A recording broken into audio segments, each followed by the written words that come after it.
Is there a false economy? By www.profitableinvestingtips.com. All sorts of interesting ideas pop up during a presidential campaign. This year, one of the ideas floated by candidate Trump is that the Fed has created a false economy. CNN reports the story.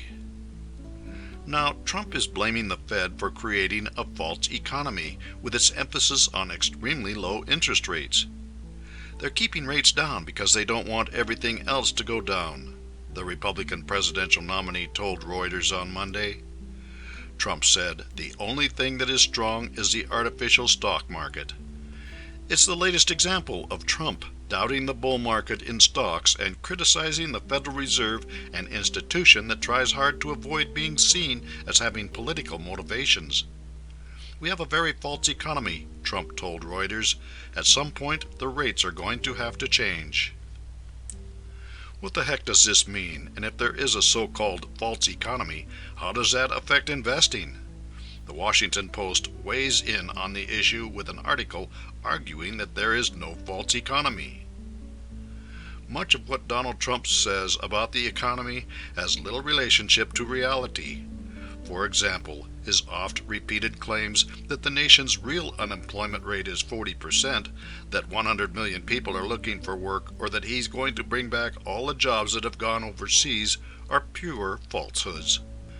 Then there's the stuff that's more incoherent than fact abuse, such as his recent statement that we have a very false economy.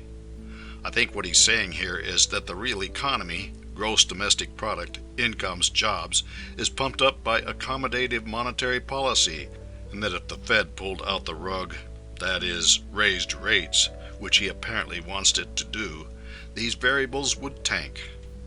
Why tank the economy, you might ask? Beats me.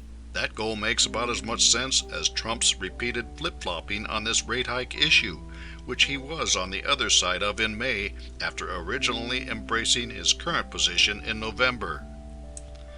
There are purists who believe in a laissez-faire economy, which is a policy or attitude of letting things take their own course without interfering. Over the long haul, people who think they can make more money in an unregulated market argue for one, and those who are hurt by dirty dealing in an unregulated market argue for controls. Regarding the Federal Reserve, they are tasked with the following according to the website of the Federal Reserve System. The Fed was created by the Congress to provide the nation with a safer, more flexible, and more stable monetary and financial system. The Federal Reserve was created on December 23, 1913, when President Woodrow Wilson signed the Federal Reserve Act into law.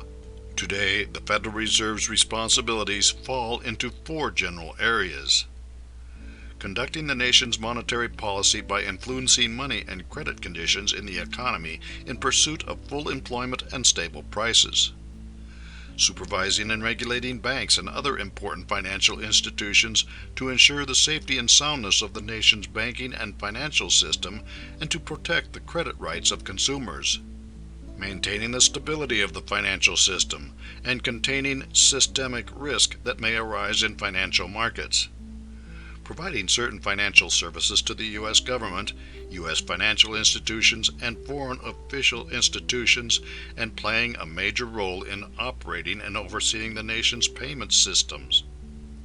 Because the Fed's actions strongly influence the economy, investors are wise to pay attention.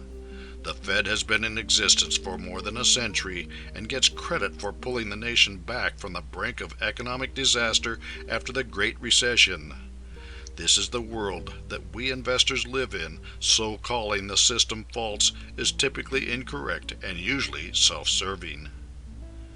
For more insights and useful information about investments and investing, visit www.profitableinvestingtips.com.